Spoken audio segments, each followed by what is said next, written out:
The midwife's voice drifted near and far by my ear, as if coming through a thick membrane of water.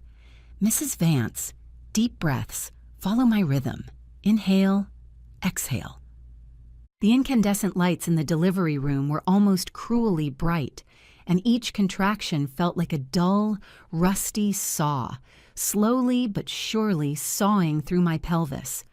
Sweat had soaked the wisps of hair at my temples, strands sticking to my face one by one, cold and greasy, just like the last slime on a dying fish.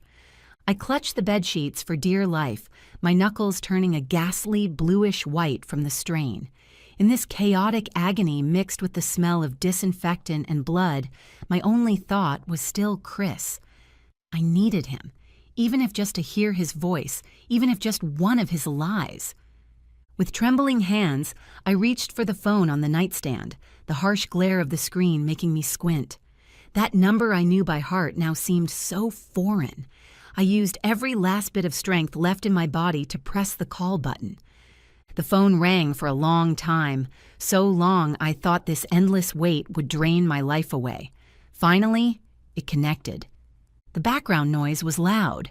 Cheerful music, the clinking of glasses being raised and exchanged, and the wind unique to a ski resort. "What is it?" Chris's voice came through the line, with a hint of impatience at being disturbed. "Chris." My voice was hoarse beyond recognition, as if I had swallowed a handful of coarse gravel.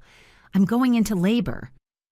The other end of the phone fell silent for a moment, then came his cold and rational words.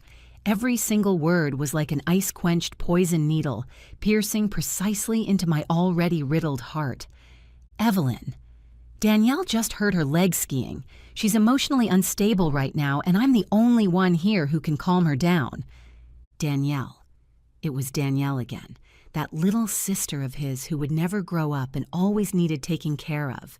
His first love who had occupied his entire youth and now wanted to occupy his marriage, too. I could even imagine what he looked like right now, brows tightly furrowed, eyes full of anxiety and heartache. It's just that heartache was never meant for me. I'm at the hospital." I gasped sharply from the pain, tears pouring out uncontrollably. "I know you're at the hospital. They have the best doctors and nursing team in the country there, and my assistant has already arranged everything." His voice held not a trace of warmth, as if he was handling some merger that had nothing to do with him. "You're a strong person, Evelyn. You can handle this yourself. Danielle needs someone here. You need to be sensible. Sensible." For these 5 years, I had hidden my family background for him, kept my edge concealed, and played the role of a docile and virtuous trophy wife. And all I got in return were those 2 words. "What if I insist you come back?" I asked into the receiver, using up the last of my dignity. "Don't be unreasonable." Chris's voice turned cold. "I'm busy." Hanging up. The busy tone came through the receiver, like the final death knell tolling for my laughable 5-year marriage. I watched the phone screen gradually dim, reflecting my paper-white, wretched face. Those eyes that once brimmed with starlight now held nothing but a desolate wasteland. The pain kept coming, wave after wave, stronger than the last, but I couldn't feel it anymore. So it's true. When the heart dies, it really can numb the body. Softly, to the phone that had already hung up, to this pale void, I said one word, "Okay." The sound was so light, like a feather landing on the ground, yet it smashed a bottomless black hole in my heart. This single word, "okay," exhausted all my love for him, all my expectations, all my patience. "Mrs. Vance, you need to push. The baby is about to come out." The midwife's anxious cry pulled me back to reality. I clenched my teeth and poured all my strength into this battle for life. Not for Chris, not for that so-called home, but only for myself, for the new life about to arrive from my womb. He would be my child alone. I don't know how long it took, but when a loud cry pierced the silence of the delivery room, my tears finally burst like a breaking dam. They weren't tears of pain, nor tears of grievance, but a mingling of new life and liberation. After the baby was cleaned up by the nurse, she was wrapped in a soft fleece blanket and brought to my side. It was a girl, tiny and wrinkly, like a little red-skinned monkey. She had her eyes closed, her mouth smacking unconsciously, so fragile, yet so alive. My heart was filled in an instant, and in another instant it became incredibly hard. The grievances and forbearance of the past 5 years, Chris's coldness and betrayal, all of it became insignificant the moment I saw her. I reached out my finger and gently touched her soft cheek, an unprecedented strength surging from the depths of my heart. From now on, I was no longer anyone's wife. I was just a daughter of the Everhart family and the mother of this child. The nurse came over with a form, wearing a professionally warm smile on her face. "Congratulations, it's a beautiful girl. Now we need to fill out the birth certificate. What's the father's name?" Her voice was soft, yet it struck like a heavy hammer, pounding hard on my heart that had just begun to heal. Father. What an ironic word. My gaze fell on my daughter's brows and eyes that looked so much like mine. There wasn't a single trace of Chris in them. Good. This was for the best. I didn't want her life to have any connection with that man from the very beginning. I took the pen, the tip hovering over the father's name field, but it didn't come down. Countless images flashed through my mind, from him saving seats for me in the library during college, to his always busy back and perfunctory words after marriage, to that cold phone call just now. All the warmth had been worn away in the day-after-day disappointment. Chris Vance. This name was once the faith of my entire youth, but now it's a disgrace I don't want to mention again. My wrist moved slightly, and in the father's field I drew a heavy slash. Blank. Then, in the child's name field, I wrote her name, stroke by stroke, Aurora.Everhart. Dawn. The dawn of the Everhart family, and also the dawn for me, Evelyn Everhart. The nurse was visibly stunned, the smile on her face freezing for a moment, looking at me with some difficulty. "Mrs. Vance, are you sure? This might cause some trouble with legal procedures." I raised my head, my eyes as calm as the sea after a storm, without a single ripple. "I'm not Mrs. Vance. I'm Miss Everhart. I'm quite sure." My daughter doesn't need a father who's just an empty name on legal documents. Her life will be written by me alone, clean, pure, and never again will there be Chris's shadow. The nurse looked at my resolute expression, seemed to understand something, and didn't ask any more questions. She just sighed and took the form away. The hospital room returned to silence.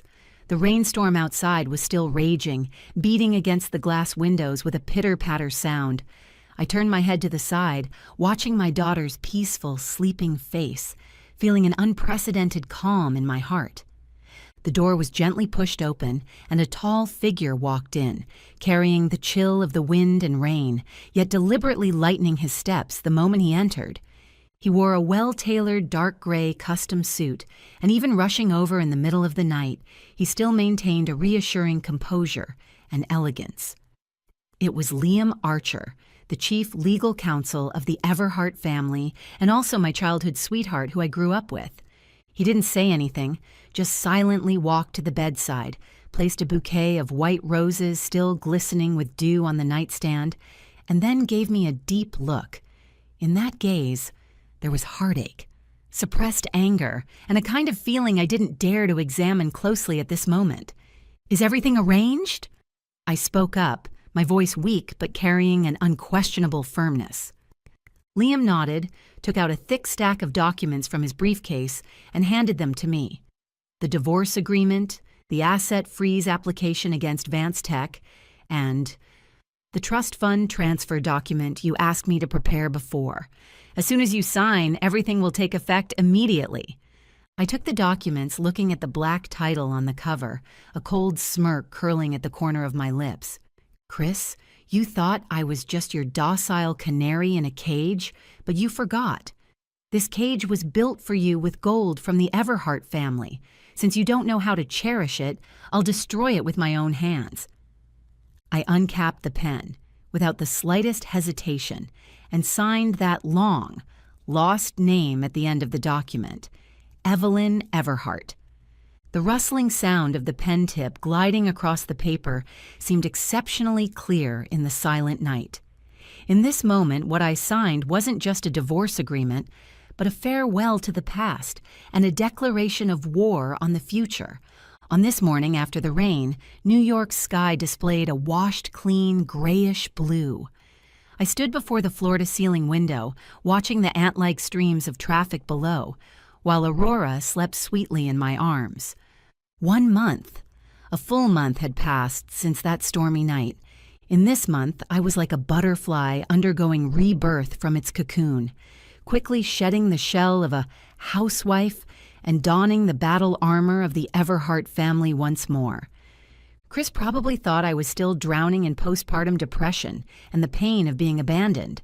After all, in his mind, I was that helpless little woman who couldn't function without him. He hadn't even made a single phone call since that night. Perhaps he was busy taking care of his injured sister, or perhaps he was certain that, like before, I would still be waiting in place when he came back. Too bad. He was wrong. "Miss, the car is ready." Butler Old John's voice came from behind, carrying a hint of excitement and respect. 5 years, he could finally see me in that position again. I turned around, handed Aurora to the top-tier nanny who had been waiting nearby, and adjusted my expensive haute couture white suit. The woman in the mirror had her long hair pinned up, impeccable makeup, and eyes sharp as knives. This was the real Evelyn Everhart. "Let's go.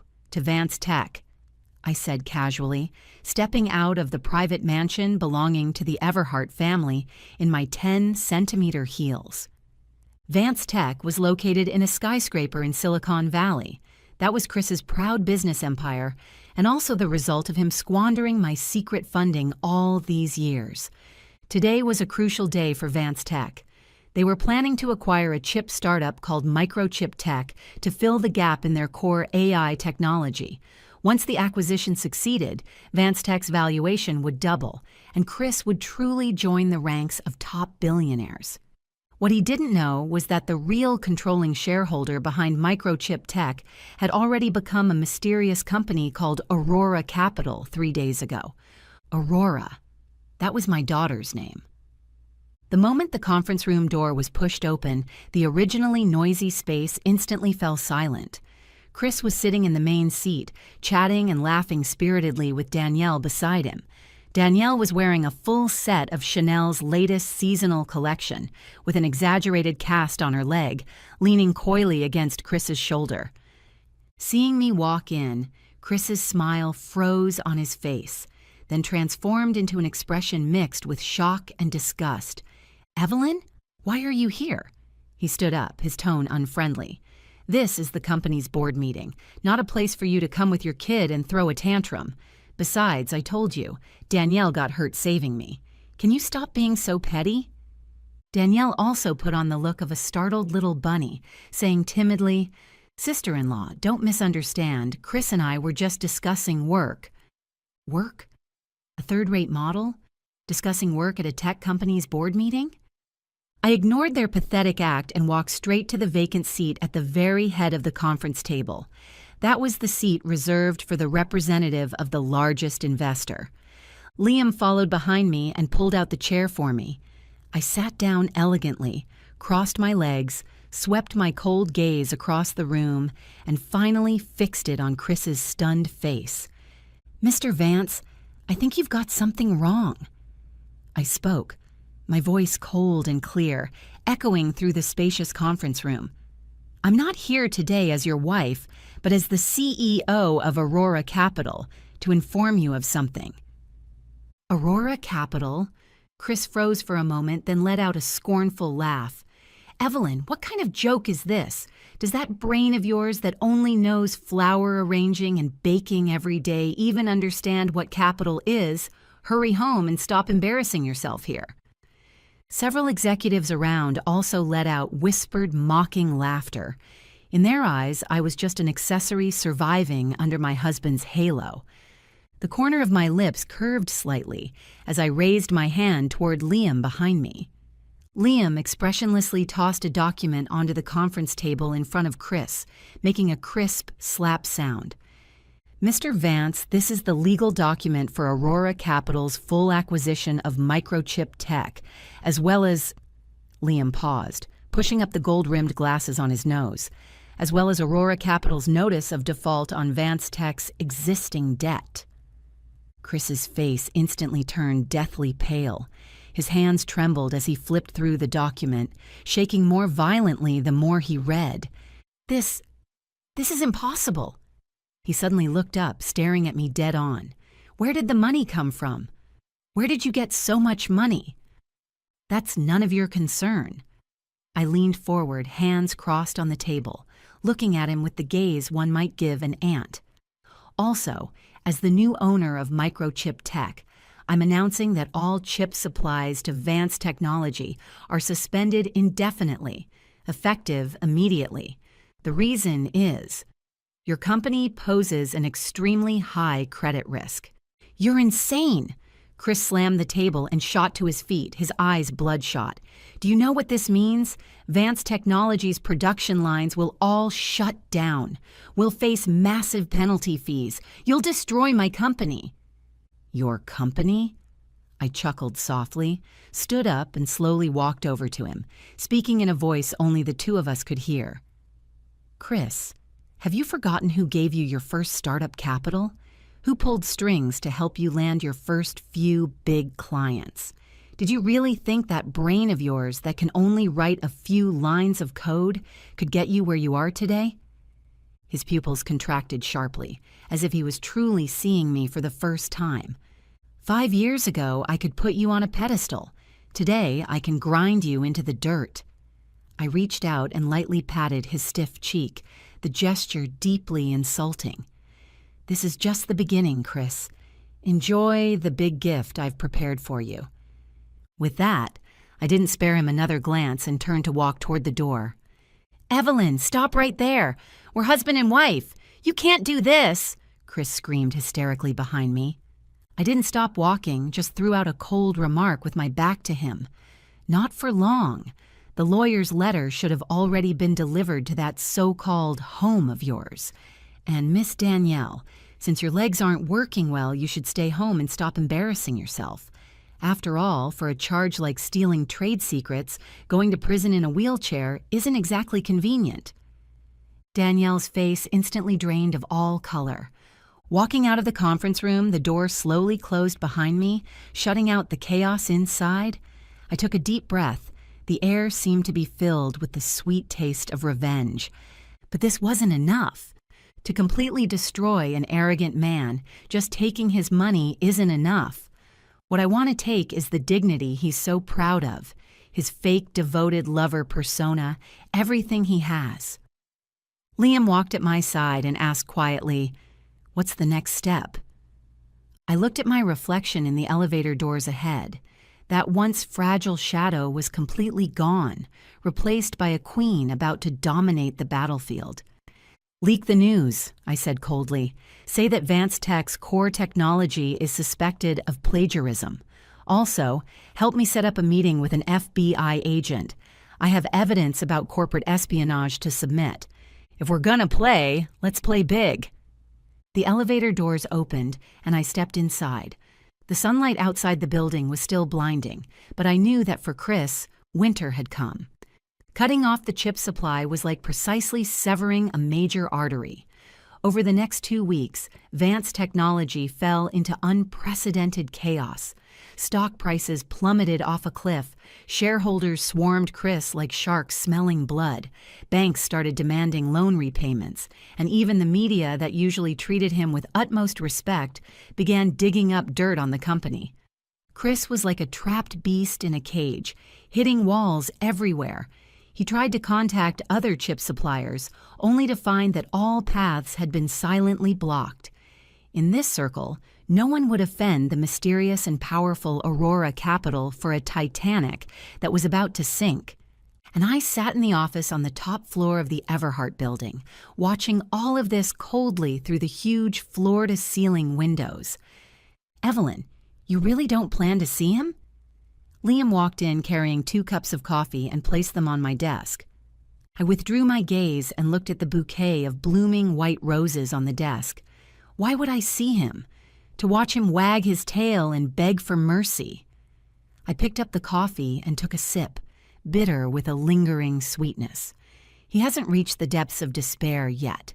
Only when he's pushed to the edge of the cliff will he show his ugliest side. "By the way," Liam changed the subject, "the fish has taken the bait." My eyes lit up, and a playful smile curved at the corner of my lips. "Danielle?" "Exactly." Liam opened the tablet and pulled up a surveillance video. This was taken yesterday afternoon at a hidden cafe in San Francisco. Danielle secretly contacted the head of Vance Tech's biggest competitor, Farstar Technologies. In the video, Danielle was wearing sunglasses and a hat, sneakily handing a black USB drive to the man across from her. That USB drive contained the so-called Aurora Capital Core Chip Technical Specifications. Of course, it was fake. It was bait I had specially prepared for her.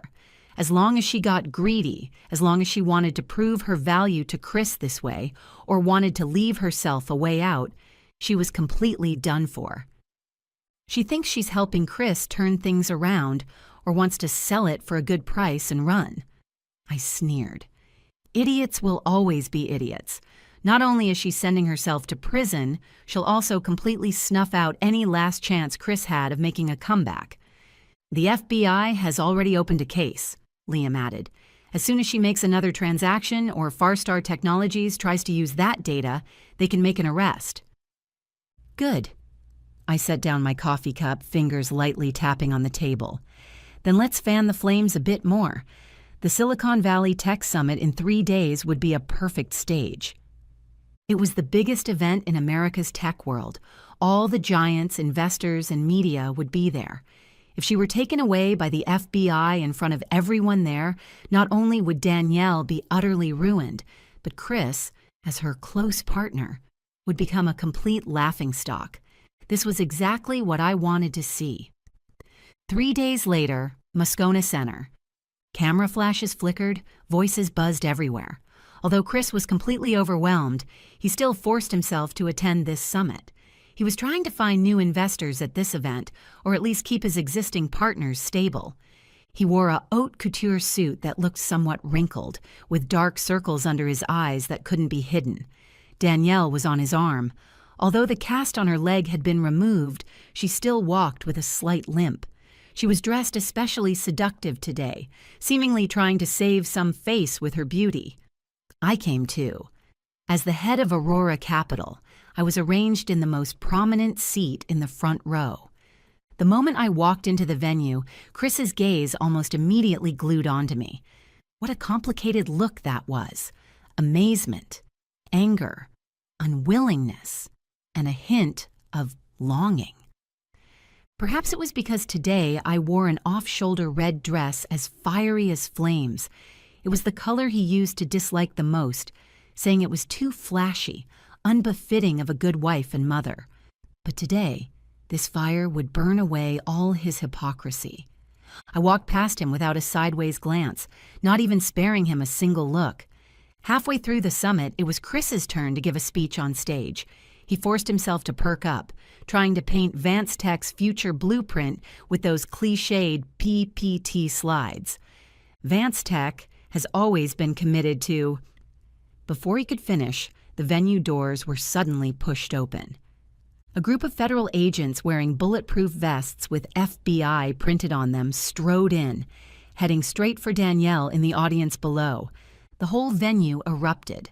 All the cameras swiveled around, focusing on this scene. "Ms. Danielle Banks," the lead agent flashed his badge with a cold face. "You are suspected of theft and illegal trading of trade secrets. This is an arrest warrant. Please come with us." Danielle turned deathly pale, and the champagne glass in her hand shattered on the ground with a crack. No, you've got the wrong person. I didn't do it. Chris, save me. She struggled desperately, screaming like a madwoman, trying to rush onto the stage to find Chris. Chris on stage was completely dumbfounded. The remote in his hand dropped to the ground, and a piercing squeal came from the microphone. He watched Danielle being pinned down by the agents, his expression shifting from shock to terror. Corporate espionage. If it was true, Vance Technology would face massive federal fines and total credibility bankruptcy. Take her away. The agent barked the order, and despite Danielle's wailing, they forcibly dragged her out of the venue. Throughout this, Danielle kept her eyes locked on Chris, shouting, "You told me to do this, Chris! You said as long as we got the technology, we could turn things around. You can't just leave me." These words, through the microphone that hadn't been turned off, rang out clearly across the entire venue. Although it was just her desperate attempt to drag others down with her, on an occasion like this, it was enough to sentence Chris to death. Boos filled the audience. Investors who still held a sliver of hope for Vance Tech shook their heads and left one after another. Media reporters rushed toward the stage like crazy, shoving microphones in Chris's face. "Mr. Vance, did you instruct Miss Danielle to steal trade secrets? Mr. Vance, what does this mean for your company? Mr. Vance, what's your explanation for this?" Chris's face turned ashen as he fled in disgrace under his bodyguard's escort. When he passed by me, he stopped for a moment and glared at me viciously. "It was you! Evelyn, you set this up, didn't you?" I sat in my chair, elegantly smoothed out my skirt, looked up and flashed him a perfect smile. "Chris, you can eat whatever you want, but you can't just say whatever you want. Do you have proof? If not, my lawyer would be more than happy to send you another defamation lawsuit." He was shaking with rage, but there was nothing he could do to me. Watching him flee in panic, I felt not a shred of pity. This was just the prelude. The real climax was yet to come. News of Danielle's arrest spread across the internet like a virus. Vance Tech's stock price had plummeted to the brink of delisting. Chris not only had to deal with a federal investigation, but also face lawsuits from countless creditors. It was at this moment that I made a decision. I would host a charity gala ostensibly to celebrate the founding of Aurora Capital. But in reality, it was to give Aurora a formal debut, and while I was at it, deliver the final blow to Chris. The dinner venue was set at New York's iconic Plaza Hotel. I knew that Chris, now cornered with nowhere to turn, would definitely come. His only lifeline now was me. He would definitely try every possible way to use this dinner, use our child to force me to compromise. Sure enough, on the night of the dinner, Chris showed up. He'd obviously dressed up carefully, trying to reclaim his former elite image, but that ill-fitting suit and bloodshot eyes still betrayed his desperation. Even more ridiculous, he had brought a bunch of gossip reporters from who knows where. What was he trying to do? Moral blackmail? Force my hand through public pressure? Just as I expected. Halfway through the dinner, I was on stage giving a speech while holding Aurora. Aurora was wearing a pink little princess dress, giggling at the audience below without any shyness. Suddenly, Chris rushed onto the stage.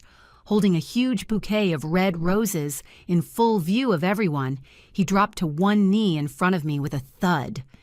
At that moment, the entire venue fell silent. Camera flashes went off wildly, shutter sounds merging into a cacophony. "Evelyn," Chris's voice choked up, filled with deep affection and regret. "I know I was wrong.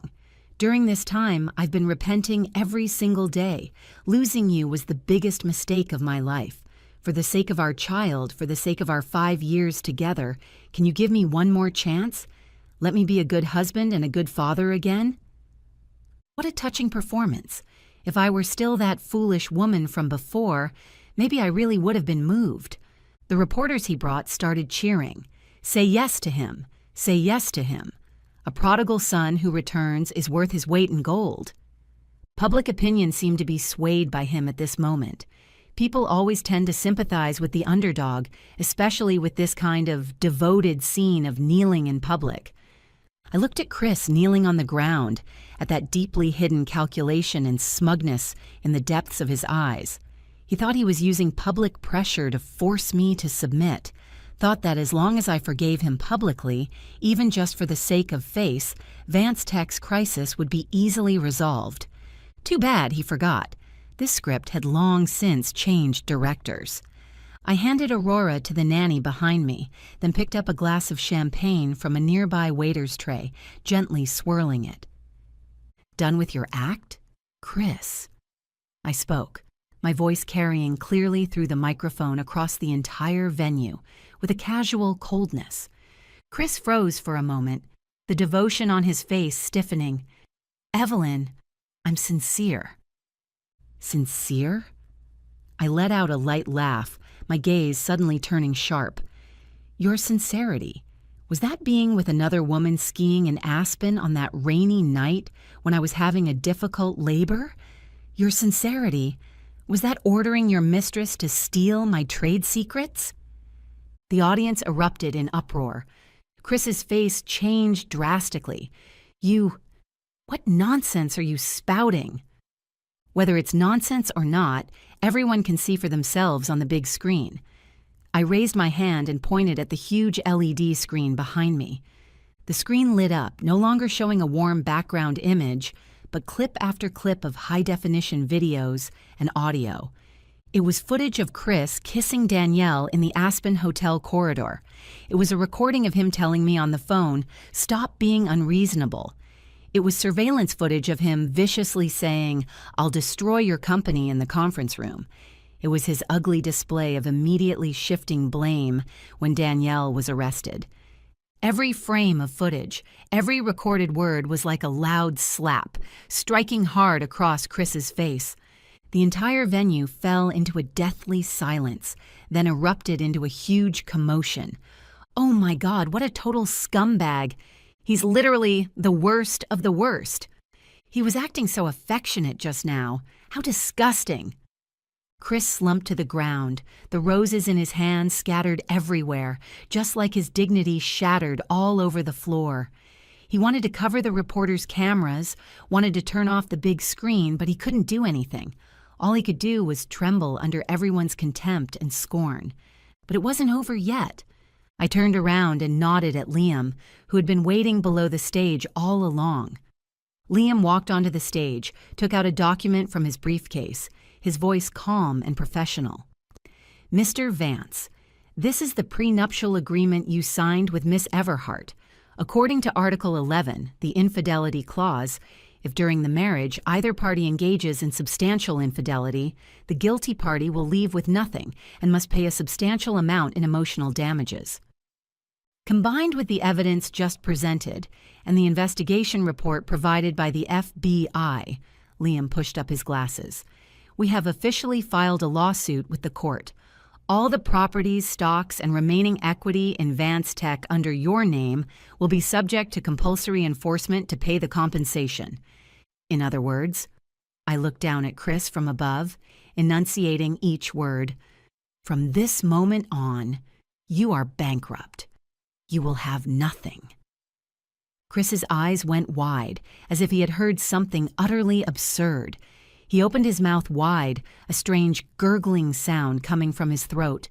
Then his eyes rolled back, and he actually fainted. This time, no security guards came up to help him.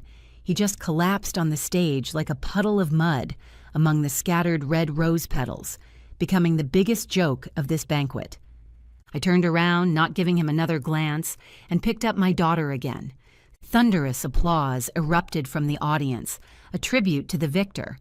I looked at Liam in the crowd, who was watching me with a smile, and felt a wave of relief wash over me. The storm had finally passed. The scene of Chris being taken away by ambulance became the cover of national headlines the next day. What followed was Vance Technology announcing it was entering bankruptcy liquidation, as well as formal charges from federal prosecutors against Chris for alleged securities fraud and conspiracy in commercial espionage. That once untouchable Silicon Valley upstart had completely become a prisoner. Supposedly, he was still screaming in the detention center that I'm a vicious woman, but no one cared anymore. Winner takes all, loser takes the fall. That's the cruel law of the adult world. After cleaning up all this mess, I could finally breathe a sigh of relief. Aurora's charitable foundation was officially established. I injected all the assets recovered from Chris into it to fund single mothers and children who dropped out of school. This was also my last bit of mercy toward him, using his money to make up for the harm men like him bring to society. That afternoon, I was sitting in the garden of the Everhart estate drinking tea, while Aurora was stumbling around on the lawn chasing a golden retriever. "Evelyn," Liam's voice came from behind me. I turned around and saw him holding 2 plane tickets in his hand. "Tickets to Switzerland. The Davos Forum invited you to give a speech." He walked over and sat down in the wicker chair beside me, his gaze gently watching Aurora on the lawn. "Also, I'd like to invite you and Aurora to take a vacation in the Alps while we're at it. The snow scenery there is beautiful right now." I looked at the tickets in his hand, feeling a slight flutter in my heart. Over this past year, Liam has always respected that boundary. He's been the most capable partner, the most reliable friend, and Aurora's favorite, Uncle Liam. He never put any pressure on me, but I could feel that kind of silent, gentle care seeping into my life bit by bit. "Just us?" I asked deliberately. "Just us." Liam smiled, but his eyes were serious. "Of course, if you want to bring the nanny and bodyguards, that's fine too, but I'd prefer to have a few days of private time just for us, our private time." The suggestiveness in those words was unmistakable. I looked into his eyes that didn't dodge or evade. There was none of Chris's intense possessiveness or calculating ambition, only openness and acceptance. After a failed marriage, I once thought I would never believe in love again. But Liam showed me that love can also be quiet, respectful.